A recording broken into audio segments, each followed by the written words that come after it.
How to go to the last channel on YouTube TV. YouTube TV offers several ways to switch back to the last channel or program you were watching.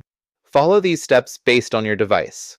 1. Use the back button on your remote. For smart TVs or streaming devices, press the back button on your remote control. This will take you to the last channel or show you were watching. 2. Use the live guide. Open the YouTube TV app.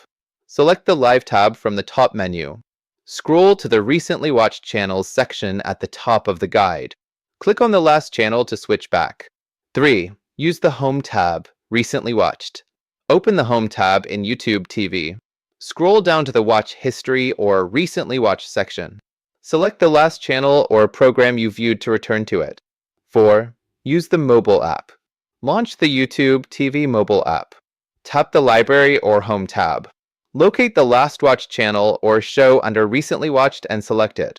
Important notes: no dedicated Last Channel button. Unlike traditional cable remotes, YouTube TV does not have a dedicated Last Channel button. Cross-device sync: your watch history syncs across devices linked to your Google account, allowing you to resume viewing seamlessly on different devices. By using these methods, you can easily navigate back to your last watched channel or program on YouTube TV.